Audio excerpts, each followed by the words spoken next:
Welcome to the Krista Escamilla Show. Hello, everyone. Welcome to this week's episode of the Krista Escamilla Show. I hope that life is treating you well. Kids are going in school. Business is thriving. All the good stuff. We wish that all for you. And of course, we thank you for being here today. I also want to thank our sponsors, Rig ID Workwear and Midland Cap and Cup. Also, www.joincapclub.com. Check them out. So thank you to our sponsors for allowing us to do all this and turn the lights on and the cameras and have this amazing guest with us today.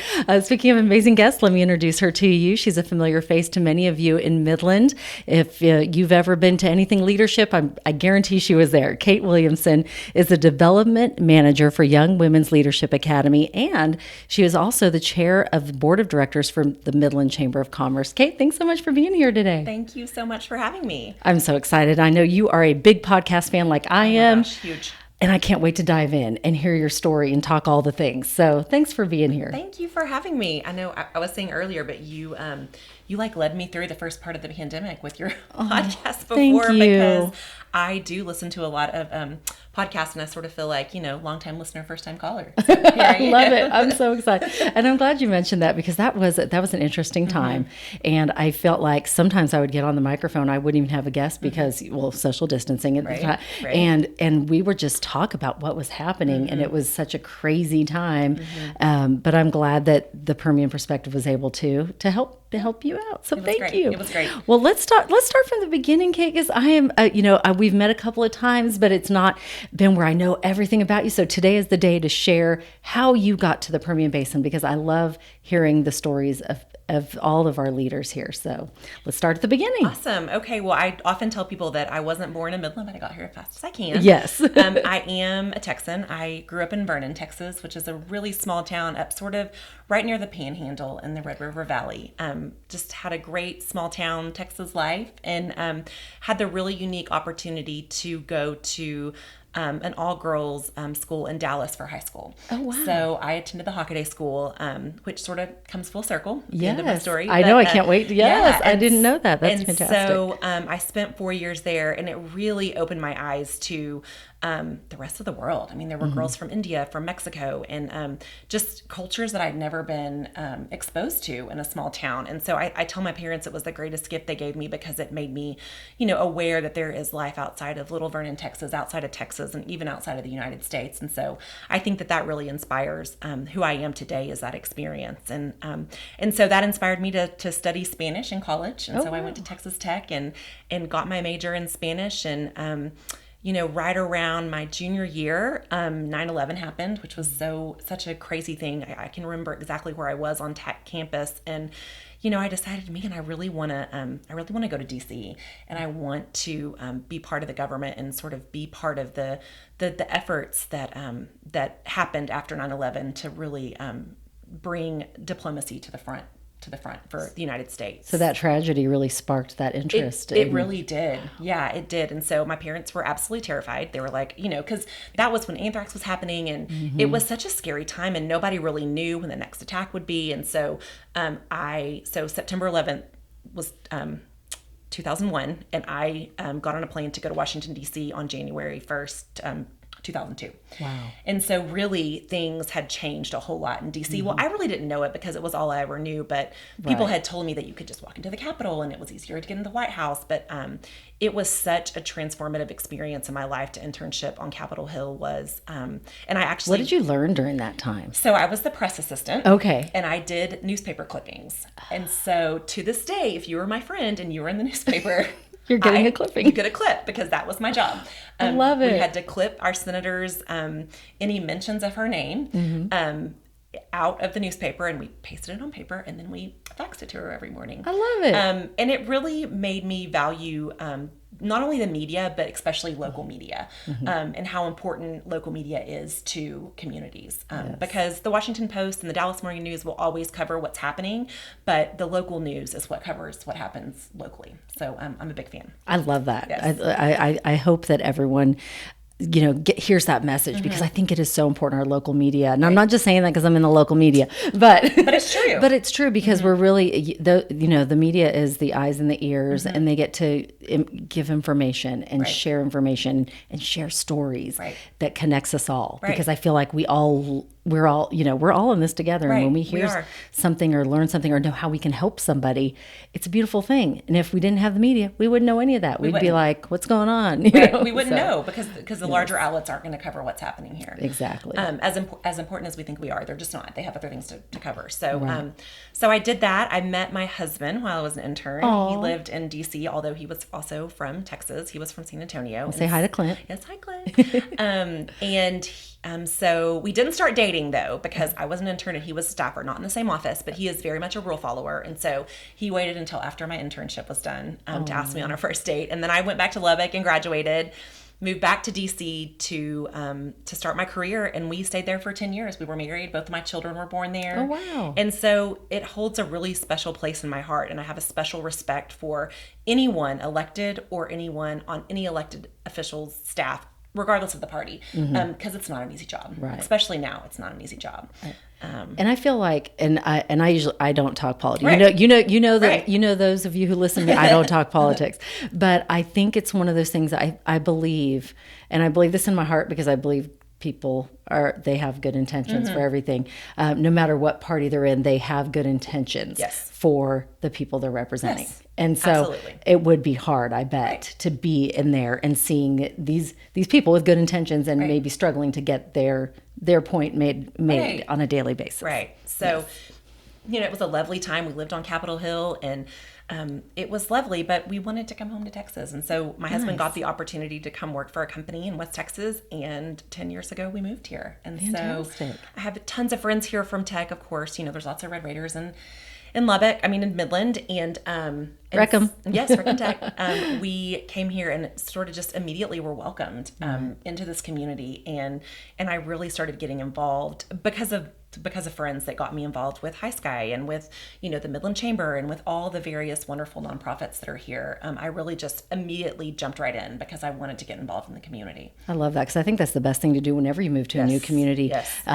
People always say it's so hard to make friends, or it's so hard to to get involved. But really, there's so many opportunities. You just have to say, okay, that's it. I'm going to go in. Which how did you do that? How did you, when you got here, how did you know where you wanted to place your efforts? Yeah, honestly, I just basically said yes to anybody who asked me anything. It may have not been my best yes, but I proved myself that I was willing to do the work and show up and do whatever. You wanted me to be on an event committee, I was on it. You wanted me to take pictures, I was on it. You wanted me to do strategic planning, I was there. Yes. Because I just wanted to prove to people that I really did care, and I really was, going to do the work. I often say that Midland is a very friendly place, but sometimes it's not super inclusive.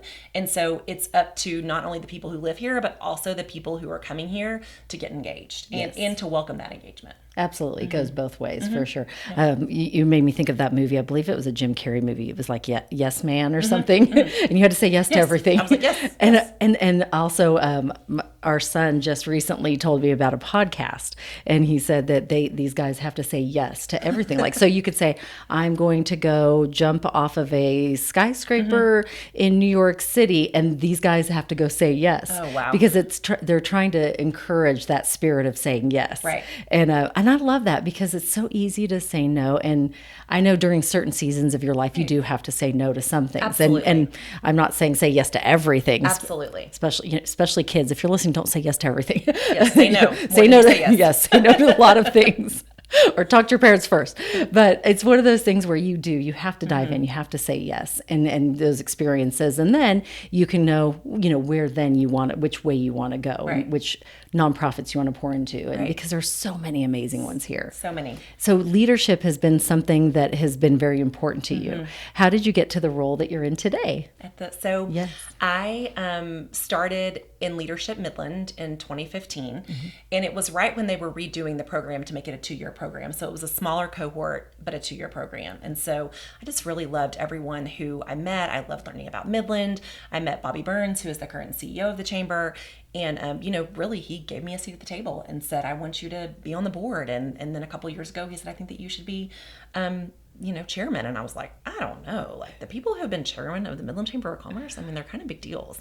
And he said, no, I think you're ready. I think that you have the mindset to do this. And so it's been so fun to sort of watch the organization grow. And I'm going to pass the gavel in a few weeks. I'm giving the keynote address at the annual meeting, and I'll pass the gavel on to the next person. Oh, congratulations. What have you learned the most during that time in that leadership role? Yeah, I think for the Midland Chamber, as most organizations in the Permian are experiencing, is that there is about to be a massive change in leadership, just because of the ages of people that are leading nonprofits, that are leading companies, that are in foundations, and that they're really looking for the next generation of leaders. And so what I learned is how to discern what young leaders to bring to the table and what sort of seasoned members to keep at the table to make it a good mix, because you have to have both. Are there key things that you see when you see a young person and you go,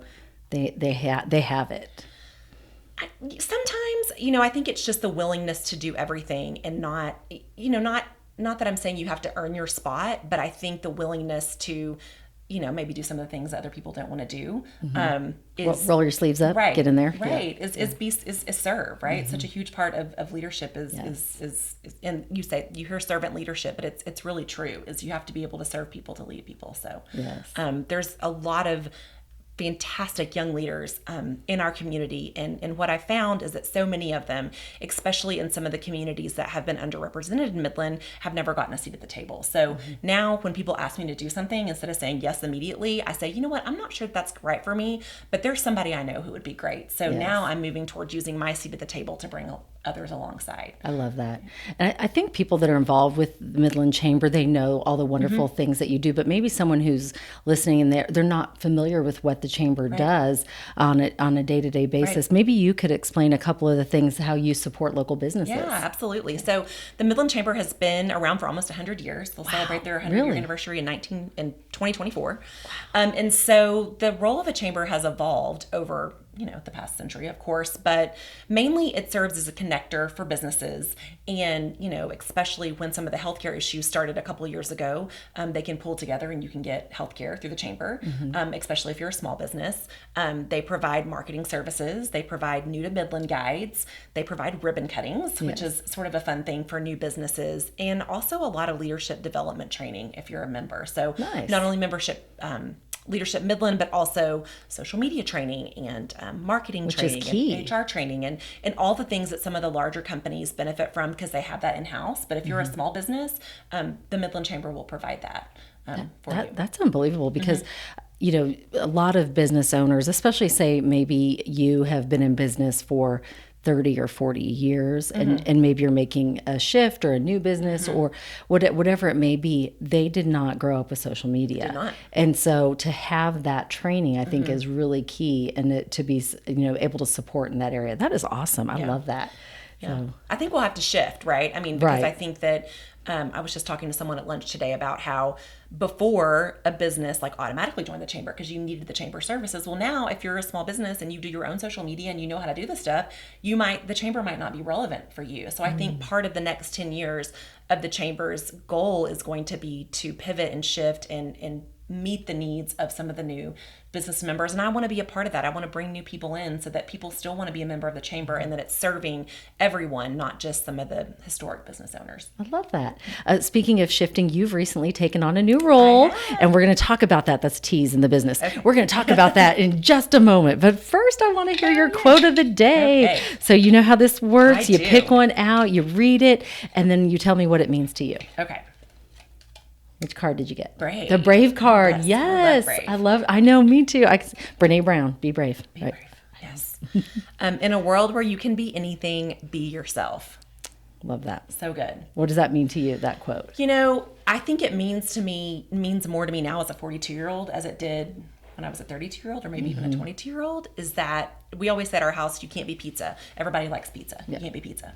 And so, we really talk about the importance of being yourself and and performing for you, competing against you, and not worrying about what other people think or do. I love that. Can't be pizza. Can't be It's pizza. kind of like can't be everyone's Chick-fil-A sauce. That Amy Weatherly, she wrote a big blog about that one time, and it was like, that is so true, because everybody loves Chick-fil-A sauce. They do. Everybody loves pizza. Right. I mean, now I want pizza, actually. Get some pizza. Can we have pizza for dinner tonight, sweetie? No pizza. But it's true. You can't worry about, you have to just be yourself. And I'm with you. I preach that a lot to the kids. And I just think it's so important. And what's good is recently I was talking to someone here actually on the podcast, and she said today's generation is really good at that and embracing that, which is awesome. And maybe it's because we've said it over and over and over. Yeah, totally. But hopefully that message is getting out, which is awesome. It is. Do you have a favorite quote that you live by? Yeah, I actually have a couple, but my favorite one is You can tell them all. We have all the time. It's kind of related to that one. It's a quote that says, "It's hard to remember when you're up to your armpits in alligators that you came here to drain the swamp." And Ronald Reagan said it to a group of young, new federal workers in Washington, D.C. And I'm not saying it because I think D.C. is a swamp. I'm saying it because I think it's really easy to get distracted and worried about what other people say or think when you're trying to accomplish a goal. Yes. And so you have to sort of keep your mindset. Remember, you're not pizza. Not everybody's going to like you. And not worry about all the extra noise. I love it. Yeah. That is good. And I want to talk, we'll circle back and talk about goals in a minute. But first, I want to talk about this wonderful, wonderful opportunity you have to be involved with the Young Women's Leadership Academy, which makes that full circle you were talking about earlier. Tell us a little bit about your new role there. Yes, thank you for asking. It has been, I'm about a month in, and I am the development manager, which means I get to go tell people about the Young Women's Leadership Academy, and I get to develop relationships and find resources. But YWLA, as we call it, is part of MISD. It's an MISD school. Our students are MISD students. Our teachers are MISD teachers, and it has been around since 2019 when MISD formed a partnership with the Young Women's Preparatory Network in Dallas, which subsequently was started by a group of folks who were interested in all-female public education because they were familiar with Hockaday, which is where I went to high school. So they wanted to make that sort of education available not just to families that could afford a private school education, but to everyone. Love that. So we currently have 6th through 10th graders on our campus right now, and they are just the best of the best. It truly is an amazing learning environment. I had the opportunity to step on campus a couple of years ago, and I thought, wow, this is incredible. What would you like everyone to know about having an all-girls school and how it benefits the students and the difference that you've seen within students that maybe have made a switch? Yeah, it's, I say it's not for everybody, and it's not. And we're not trying to make it for everybody, but for, a girl who may, realize that a comprehensive high school is not for her. Maybe she might get lost in the shuffle, or she's not particularly interested in team sports, which there's a lot of kids who aren't, that, YWLA could be a place for them where it's okay to be good at math and science, and you don't have to worry about what you're wearing because the boys are there. And so, all the things that teenagers worry about, those are just sort of stripped away, and you really get to be yourself and express your individuality. So it's a great option for the girls that are there, and I'm happy to have it in Midland as a choice. Yes, and the STEM focus is just amazing. I noticed when I was there that day on campus, just listening to some of the girls, we had the opportunity to ask them, what their goals are and their dreams. And they were big goals and big dreams at NASA, Harvard. I mean, and I just thought, I love that these girls are dreaming big, because as y'all know, I love the dream big. You have to dream big. And to hear those girls say it, believe it, and have teachers telling them you can do it. I can't wait to see you walk that stage at Harvard. I can't wait to, and to pour that. I know all teachers do that in their capacity, but to see it within that wonderful learning atmosphere, and those girls believe it, because oftentimes. And I know, because I'm a girl, and I know that growing up I was very intimidated by math and STEM and science, and I thought, I can't do that. But they're getting told you can do that, and we're going to help support you. Yeah. How beautiful is that? It's beautiful. And yesterday it was a perfect example when the math teacher put sort of posters all over the room and had the girls sort of write like myths about math. And so one of them said, "I'm not good at math yet." And so I it's love like, about, it's okay to make mistakes and it's okay to ask questions. And so it's really this growth mindset about how you may not be good at it today, but we're going to get there and we're going to do everything we can to get you there. And the math teacher even says she's going to make math the girls' favorite subjects, which they snicker at, but a lot of them, it ends up being that way. That's awesome. So, speaking of myths, are there any myths or misconceptions about an all-girls school? Since you've come from both sides, right, as you went through high school and then now you're getting to get other families involved in the same program, are there any out there that you want to go, it's not like that? Yeah, no, for sure there are. One of the myths is that girls who go to an all-girls school end up being socially awkward and, not able to interact with the opposite sex, which is not true. Right. I'm, married, right, with 2 kids, like here we are. Another misconception is that you're missing out on sort of a high school experience. Mm-hmm. And, I think that as we add 10th, 11th and 12th grade in the following years, there's going to be an opportunity to have prom and there's going to be an opportunity to have all the dances. And, some of our girls actually participate in sports at their home campuses. And I think we even maybe have one cheerleader that goes and cheers for one of the local high schools. So there's those opportunities available if you want them. Right. It's not an isolated experience. So that's wonderful. Those are just a couple. I love it. Is there anything else about the program that you think is important for, not just Midlanders, but West Texans to know about this program that they may think, you know what? That could be the perfect place for my child. Mm-hmm. Yeah, I would love for people to know that we are STEM focused, but we also have a very vibrant arts program, mm-hmm. Award-winning choir and orchestra and theater. And, we'll give the girls all of those experiences that they would get at a comprehensive high school as well. And that, Midland is actually really lucky to have one of these schools. Really? It's a network of larger schools, and I don't know the exact populations of the other schools, but they're in places like Austin and Lubbock and Dallas and mm-hmm. El Paso. And so the fact that we were able to get one, thanks to Jennifer Seibert, she made it happen. She's amazing. She's amazing. Jennifer's amazing. You all know it. Yes, she is. And she really had a vision for the school to bring it here. And there are people lined up wanting these schools in their towns. And, mm-hmm. The network only has a capacity to open, as many as they have right now. I'm not sure they're going to add any more. So the fact that we have one is a really unique gem for West Texas.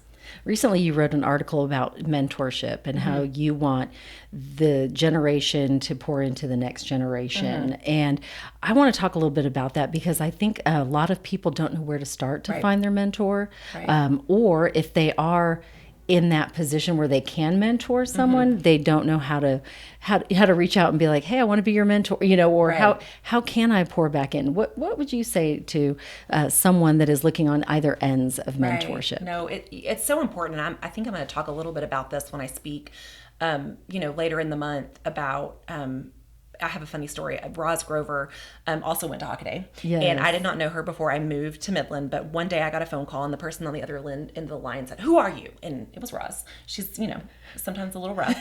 But I think that we would be served to ask that question of each other. Who are you? Who are you? And really listen to the answer.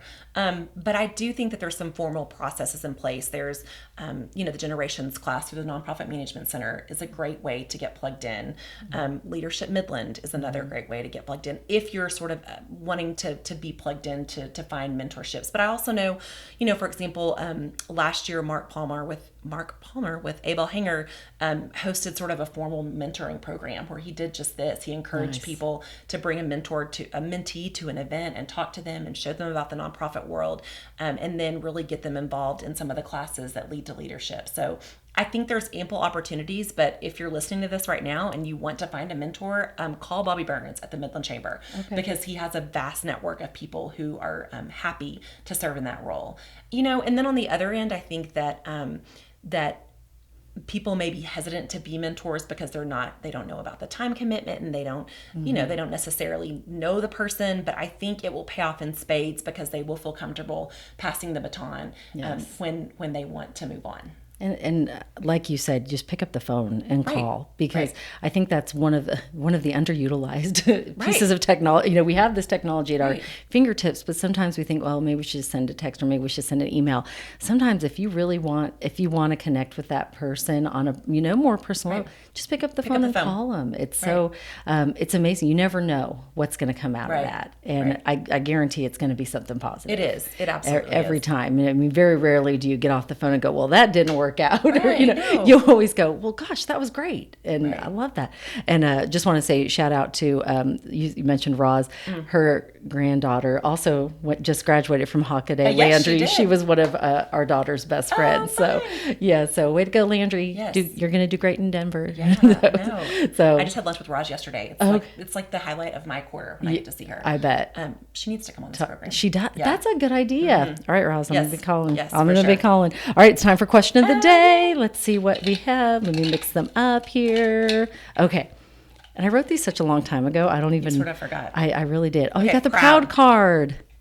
Okay. What is your strongest personal trait? Ooh, I like that. That's an interesting question. I think it would be that I'm a connector.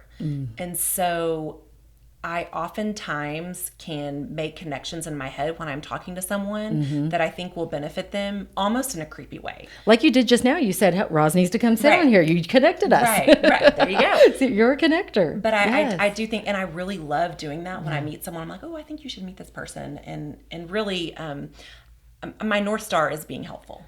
And so I just, regardless of what I do, I just want to be a helper. I don't care about, being famous or rich or anything. I just want to help. And so in every stop along the way, that's what has guided me.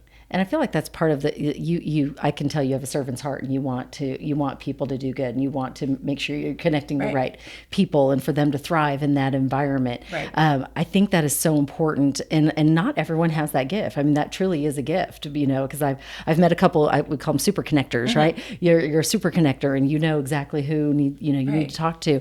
And I think that is something that if you have that in your head, don't be scared to use it. Like, I feel like we all have superpowers, It's like everybody has a superpower, and you just have to find what yours is and then share it with the world, and everything's going to work out. So. It creeps my husband out sometimes. Does it? Because he's like, he can't remember people's names for anything. And I have a weird, he's like, you can't remember to put the cereal in the pantry, but you can remember like who we ran into at 7-Eleven 10 years ago on a certain day. Oh my, so you and my husband have that in common. Oh, really? He can remember, sorry, sweetie, if I'm telling too much. He can remember like what someone wore, where they were at the day that they met them. Yeah. And like, it'll freak people out. It'll be like, oh yeah, we met 20 years ago. You had a green hat on and we were standing in Lowe's, or, something like that. Yeah. And you're like, it's fun to watch the other person's jaw drop and go, really? Yeah, you remember that? A little bit creepy. Because same thing, can't remember sometimes what we ate for lunch yesterday. But your memory, that's how your muscle memory works. So I love that. Gosh, I wish I had that with names like you do. I always have to like brief Clint, and it's good because when we worked on Capitol Hill, like that was part of our job, is like briefing members, like whispering in their ear, like here's who coming up. But I always have to like brief Clint, like this is who. And I happen to have a lot of friends who have like the same name. Right. So like Amber, like I have two friends named Amber, so he's like, which Amber? Or like two friends, So I always have to remind him like who's who. Right. Oh, that's great. All right, we're going to talk favorite things, because I love to hear, especially because you're a big podcast fan. I'd love to hear what's your favorite podcast you're listening to. Okay. Besides the Krista Escamilla Show. Besides the Krista Escamilla Show. So I am such a huge nerd that we went this summer to New York and we paid to watch Malcolm Gladwell record his podcast. How fun? Wait. Say that again. People pay to go watch yeah. So if you would like to come watch the Krista Escamilla Show, buy a ticket. You can buy a ticket. Just reach out on social media. And there were like, it was a whole auditorium filled with people on Broadway. Oh my goodness. And so that's Malcolm amazing. It's amazing. It's called Revisionist History. So good. It's so good. So good. It's so good. So yeah, that's probably my favorite. And I try to like pace them out so I don't run out of them. Yes, I love that, because it is one of the best podcasts. Yeah. How about favorite book? Favorite book? I love biographies. Love. And so the recent one that I read was called Hiding in Plain Sight, and it was Lady Bird Johnson's biography. Oh, okay. And so I just think that she's such a fascinating character because I don't know, in the time when she was alive, it was hard for a woman to sort of speak up about what she believed in, and she did it very quietly and was very effective. Gotcha. So I love that. Okay. Do you have a favorite song? A favorite song? Oh my, I like all types of music. I will tell you though, I was living my best life at the Super Bowl this year. I wasn't at the Super Bowl, but watching it. Right, watching it. Like Snoop and all, I mean, like I was singing every word and my kids were horrified. Well, because it was like, it's our generation. It was and us. yes, and it was like, we knew every word. And they're looking at us like, you're crazy. Yeah. And then like 50 Cent was like hanging upside down. And I was like, well, how long was he there? I know, right? Yeah. So I really do like 90s I love rap. that. Okay, yeah, you can't go wrong with 90s you rap. cannot. Okay. Let's see, what other favorites? We did movies, we did books, we did podcasts. If there was one favorite thing, what's your favorite thing you cannot live without that you are just like, I have to have this every day? I don't know about every day, but Thai food. Oh, okay. I have an insatiable appetite for like what my family calls eccentric food. Okay. So I love Thai house. Okay. I love Indian food. Yes. And so I have found, and I've even introduced people in Midland who have lived here forever to places that they didn't know exist. Well, give them to me. Yeah. What? Thai house. Thai house. Okay. So good. Taste of India over at the Ramada in Odessa is amazing. Awesome. I mean, so good. Okay, we need to try it. Yeah. Yeah. So yeah, I'm all for hole in the wall restaurants. I love it. Yeah. Okay, very good. Well, thanks for playing favorite things. Yes. I love favorite things. If there was one piece of advice that you could give to a young woman who is wanting to really grow their career and step into leadership and embrace all the things like you have, because you really do. I mean, when I think of one of our community leaders, I really have enjoyed watching you. You know, I'm so excited that you're sitting here today because I get to hear your whole story.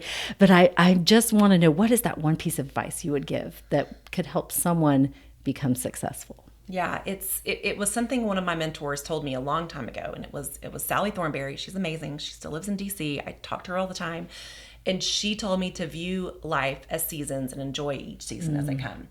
And so I remember when my kids were little and I was working and it was so hard and I was like, when are they going to read? It's going to, you know, and she said, this is a season, just enjoy the season.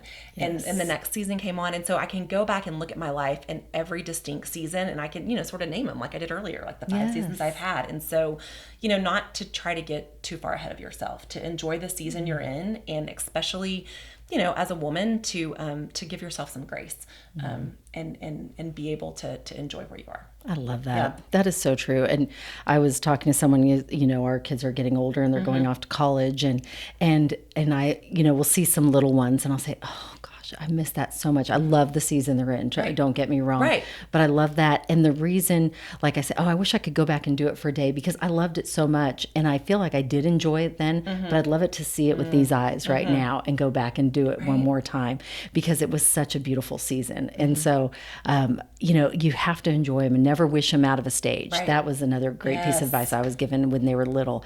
Never wish them out of a stage because it is easy to go, oh, I can't wait to play ball with them, or for them to read, or for them to drive. For them to drive. And it's like, no, just enjoy this season. And when you do that, you will look back on your life and go, it was beautiful and I enjoyed every minute of it. Yeah. Because I think that's the goal. You know, and that's one of the things I wish for everyone. I want everyone to find their joy and find their you know, I know it's not all rainbows, you know, and sunshine every single day, and we all go through things, but I want everyone to enjoy where they're at and know that if it is a hard season, this too shall pass. Right. And if it's a good season, this too shall pass too. But enjoy where you're at and live each day to the fullest, because it can be all you want it to be. Yeah. You just have to make those choices. You do. We're going to circle back to goals before we conclude. Okay. Because I want to know, like, how do you set goals? How does it, I know goal setting is important for any leader. And so how is your process that you go through? Right. Yeah, it's interesting. I was listening to Judy come and talk about her goal list, that she has a little notepad on the side of her bed, and if she accomplishes one, she's done good. Yes. You know, I am a list maker, but I view my goals sort of more holistically. So, you know, one of my big goals in my life is to, you know, make the community where I live, to give people a seat at the table and to make the boards that I serve on look like the communities they serve. Because I just think, for whatever reason, there's so many people who haven't been given a seat at the table. And if I can use my seat to make the table longer, then that's what I'm going to do. I love that. And I'm so glad that you're sitting at the table. All the tables you're on are a better place because of you. So thank you so much. Yes. This has been so much fun, and we're running out of time, but I want to ask you, we do a little segment at the end of each show where we get to give back to a local nonprofit and we make a donation on your behalf. Yes. Which local nonprofit would you like to talk about today? I think I'm going to choose High Sky Children's Reach. Yay! Yeah. I love it. That's fantastic. And tell everyone a little bit about what High Sky does. Yeah, High Sky is they do a lot. They are an emergency shelter for children who have been removed from their home from abusive situations or neglectful situations. But they also offer counseling services for anyone out at their counseling center. They offer family counseling. They offer parenting classes, and a lot of those services are at no cost to the people who take advantage of them. So they do a lot with a little, and it is a very inspirational place. I love that. And I love, once again, I love your heart for this community. You mentioned that you listened to Thad Fortune the other day. He was on the show. So good. And he said, he said something. He said, about making a better human makes you a better bulldog. And I just think making better humans makes a better community as well. Absolutely. I thought that is such a great, statement. And I feel like that's what you're doing as you pour into all of these organizations in our community. So thank you for making a better community. Thank you. And one thing I will say that Thad didn't mention is that because he doesn't often toot his own horn, but he created a position on the Booster Club that is the volunteer coordinator, so that their only role is to make sure that they coordinate volunteer jobs for the Bulldogs to do. That's great. Which is amazing. That is amazing. It's amazing. It's giving back to the community that and makes a better human, better bulldog. I love it. Well, thank you so much. In conclusion, is there anything we didn't get to talk about today that you're like, oh, I really hope that Krista and I got to visit about that or talk about that today? It's so funny because so many of my friends know that I get into super weird stuff sometimes. And two things that I have been involved in that people are like, what? When I tell them is I'm an amateur beekeeper. Really? I don't currently have bees. Okay. They left me during the pandemic, and I haven't got any more. But okay. I produced the most delicious honey for many, many years in my That is backyard. so cool. That is awesome. It was very fun. Yeah, see, I didn't know that about you. Wouldn't have known that. Yeah. And also, I was for about 3 years, and we haven't gotten back to it, but we will, a member of the Aloha Hawaii Polynesian dancing group. Really? Yes. That is so cool. Yeah. You do it as a family? Is it My daughter and I your did it daughter together and because she was in ballet and didn't like ballet and said, I want to do hula dancing, thinking there was no hula dancing in Midland, Texas. Right. Turns out you found it. I found it. And we performed with them. We did shows. My friends came. They were like, Kate, this is crazy. But it was so fun. And they are the loveliest group of people you've ever meet. I love it. And it's part of that saying yes attitude. It is. And just, saying yes to adventures, saying yes to new things, saying yes to Polynesian dancing when you've never done it before. Oh, I think that's fantastic and such a great lesson for all of us to learn is just go try it. What, what's the worst thing that can happen? Right. And it probably exists in Midland, Texas if you can just look hard enough. Yes, that is so true. Well, Kate, thank you so much for sharing your time today, sharing your story. How can people find you if they would like to reach out and ask you any questions about either your chamber role or your Young Women's Leadership Academy role? Yeah, so I'm on LinkedIn, Kate J. Williamson, and then on Instagram and Facebook. It's pretty much a face group, yes. True. Kate Jeffrey Williamson on those social media channels as well. And then my email is kwilliamson@ywprep.org. If anybody wants to email me. Fantastic. Thank you so much for sharing your time. Thank you so much for doing this. I loved this time together, and we hope that you can support this local nonprofit, support this school, support the Midland Chamber any way you can, because these are organizations that are making our community a better place, just like Kate is. Kate Williamson, thank you so much for your time. And thank all of you for being here today. Don't forget to share this podcast with someone you love. And if you're watching on YouTube, hi. Yes, it's nice to see you. I know that we have listeners that listen on audio, but we also have some that are watching. Please hit that subscribe button and then leave a comment and tell us what you love about the show, because we would love to hear from you, and we'll talk about it in a future episode. And if you have someone that you would like to sit in this chair, just like Kate nominated someone today, all you have to do is reach out to me on any of the social medias, and I will definitely put them on our list. We have such an amazing growing list of wonderful people. And I want to visit with everyone. I mean, eventually maybe we can do this every single day and and have an episode released daily, because there are so many amazing people in our community. And I believe that everyone has a story and you can learn from each other's stories. And so we want you to share yours. I think that's it for now. Thank you so much for your time. Don't forget to dream big, believe, and never give up. You make it a great day. We'll see you next time. Bye-bye.